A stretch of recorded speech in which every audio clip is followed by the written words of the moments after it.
Hi, everybody. This is Elenbaas from Nightlight Astrology, and you're listening to November's horoscopes. Now, this is the sun sign horoscope for Virgos, and you can listen to this if you're a Virgo rising or if you're a Virgo sun. Some people will even listen to this if they are a Virgo moon. Okay, so we're going to go ahead and dive right in, taking a look at the month of November 2018. And the first major transit of the month that I have my eye on takes place on November 7th. It's a new moon that's coming through. Back this up so we got it right there. New moon that comes through in your third house, which is a house that is related to the mind, communication, speech, siblings, neighbors, short journeys, or travel.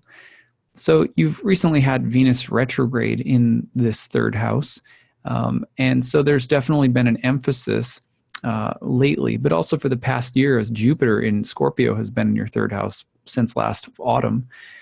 The new moon here suggests to me that there is new moons plant seeds and they tone an entire cycle ahead. With Venus about to turn direct, with Jupiter about to leave the third house, it feels like, to me, like you're ready to turn a corner. Now, a lot of the times this can play out psychologically in terms of work that you've been doing to open up emotionally to others. Virgo, earthy sign, not always the easiest sign for expressing deeper emotional vulnerability. So the emphasis on the past year, Jupiter in your third house, be about the personal growth that you have been doing through a deeper and more vulnerable level of sharing. And this is something that can play out in a lot of different ways. Maybe you've been adopting meditation. Maybe you've been starting in with therapy. Maybe you've been writing or journaling. But the opportunity to open up your inner life more and even to have some healthy emotional confrontations with yourself or with others, that's been pronounced. This new moon will continue to emphasize the need for deeper emotional communication in your life. It could also symbolize, however, that there's been continued themes of depth, intensity, and transformation in terms of a learning process, the use of technology or communication, if you're in a tech-related field, or if you are in academics or teaching or writing on some level. There's been a lot of emphasis on the third house in the past year. So you may have been spending some time learning, writing, teaching, reading. It's been a year of mental expansion or intellectual expansion, or even finding new ways of communicating yourself with others. So all of that's been really pronounced and will continue to be pronounced this month with the new moon there.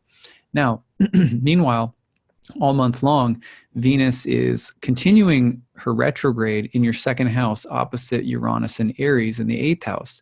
So here we see ongoing tension between the second and eighth. One thing that can bring up is finances, your finances, or maybe a loved one's finances, your income versus a spouse's income, your status or standing financially compared to those that you seek partnership with. There can be also value differences or conflicts of value in your relationship. How should we spend our time, energy, money, resources? What is my lifestyle like? Those kinds of questions and confrontations about those kinds of questions within your relationships may be pronounced. You can also look at dealing with things like debt or investments and financial strategies changing, income status changing. Those are the different kinds of financial elements of the second and eighth house that could be really pronounced, with Venus in the second house of your money and finances, opposite Uranus in a house that is associated with other people's money and resources, but also things like debt, inheritance, taxes, and so forth. Now, also, again, Venus opposite Uranus, themes of independence versus dependence, the desire for greater freedom, or the desire to break free from things that are limiting or constraining, the need for greater originality and independence, the desire to change something regarding your style or aesthetics, getting rid of possessions, selling things, buying things, be careful with impulse control, especially related to money and spending this month. All right, so that's all month long. Two big dates, November 17th, Venus turns direct. You might see positive change of direction happening around that time. Also, around November 30th, Venus will oppose Uranus, bringing things to a head once more between these two areas before kind of finally dying down. But it's a big month for these two areas of the chart, so I'm going to spend a little bit more time with it. Now, on November 8th, it's an exciting, very exciting moment for you, because the planet Jupiter, actually I'll go ahead to November 9th, get a better view of this. So on November 9th, 8th, and into the 9th, Jupiter will transition from Scorpio into Sagittarius and move into your house of home and family for the next year. So now you're seeing the planet of good fortune, growth, augmentation, or making things bigger, abundance. You'll see that sort of light-hearted Jupiter entering your fourth house of home and family, where it will bring for the next year blessings, expansion, abundance, into the roots of your chart. So this is a great place for to see continued growth and development in the home area of your life. It's also a time, Zeus, Jupiter being the sort of cosmocrat and is related to justice. You can also see sometimes there's like family karma that somehow gets resolved. Even sometimes grandparents pass away and there's estates to be dealt with. And there, it's not like it's totally free of conflict, but there often is a sense of kind of the karma around home and family and the opportunity to really learn, grow, and become freer than we've been by letting things go that need to be let go of around home, family, and property. But overall, a very abundant and kind of exciting year with regard to those topics. So I think this is going to be a fun one. Certainly a little bit lighter than Jupiter and Scorpio for the past year. So that momentum shifts into your fourth house of home and family right around the 8th, 9th of November. And then interestingly, on about November 15th, we also see another major planetary transition. It's 15th into the 16th. You're going to see Mars change signs out of Aquarius in your 6th house, which is a more like kind of laborsome, difficult house, sometimes dealing with health stuff, work problems. It's a more challenging place. Mars will be moving into Pisces and going into your 7th house. Now, Mars has been in Aquarius since like last May, the middle of last May, 2018. So finally moving into Pisces is, it's exciting. It's a change, which is nice. Moving into your 7th house, it's a house of relationships, home, and family. So now you're seeing the emphasis on relationships coming in with Mars. Of course, Mars is the god of war, so sometimes that might mean power struggles or conflicts in relationships or in your marriage or partnerships. It can also mean that there's a stronger emotional intensity or desire to unite or join with or even sort of merge with somebody else if you're single. You can also see that by the 19th of November, Mars will square Jupiter in your 4th house, which means you're looking at a kind of creative and dynamic tension between marriage and relationship topics and home and family topics at the same time. So watch for that around the 19th. It'll be there, though, as early as the 15th. And then one other thing that's very interesting is that Mars in Pisces sometimes has to do with the themes of self-sacrifice or others sacrificing on behalf of us, giving on behalf of the other that we love. And there's healthy and unhealthy versions of that, obviously.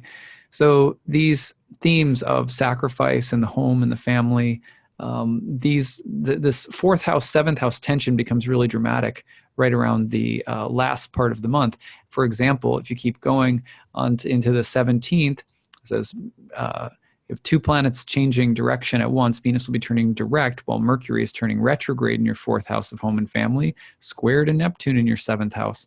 So here you can see some changes, delays, reversals of fortune, or challenges or even breakdowns around the home and family. But it's intimately tied to dissolution and or confusion and deception and those kinds of difficult qualities in relationships. So it's like a very powerful moment between, say, the 15th and the 20th. There's just like a log jam of stuff coming together between the 4th and the 7th house. One thing that comes to mind that's more positive on the Neptune side, as far as confusing and possibly deceptive, or that Mercury and Neptune can be in your home, family, and relationships. Sometimes it's also about spiritualizing things or becoming more emotionally, inspired or emotionally honest with one another, and beginning some process of change due to a kind of a very emotionally honest moment of communication. Or watch for, some kind of spiritual, intellectual, philosophical transformation at home or in your relationships that happens sort of simultaneously. So it's an interesting, again, transit, but then you'll see like the 22nd, 23rd. Look at this, right? Full moon is going to land right in your 10th house. If we go to the 23rd, full moon lands in your 10th house, opposite all of these planets: Sun, Jupiter, Mercury retrograde in your 4th house, square, creating a T-square with Mars and Neptune in your 7th house. That's so intense, right? There's your career house. The full moon's now lighting up your career house. Very powerful emphasis on the career house and career-related matters or public reputation around the 22nd, 23rd. But it's in this dynamic tension between, your home life, your family life, things related to your property or ancestral karma, and then relationships. And it's just all three areas are just, and these are critical areas of life for everybody, right? But so for Virgos, they're really popping around the full moon. And your personal planet, your ruling planet, Mercury, is retrograde during this time. So really, it's a moment of revision, of breakdown, of surrender, of change. It's happening at the roots. Mercury's in a sign, Jupiter-ruled sign. You might be looking for your faith, restoring your faith. It might be a moment where your normal mental way of doing things is not as accessible to you as you're used to, or you're being overwhelmed. And you have to rely on faith and a deeper level of honesty. And don't be afraid to reach out and ask for help, because the last thing you want to do is hide behind false appearances at this time. All right, so that's what I've got for you, Virgos, for this month. I think it's going to be an interesting, certainly an interesting month. I can't believe we're almost at December. I like to hear your stories this month, so leave them in the comments section. And then I'll look forward to checking in with everybody in the month of December. So take care, Virgo.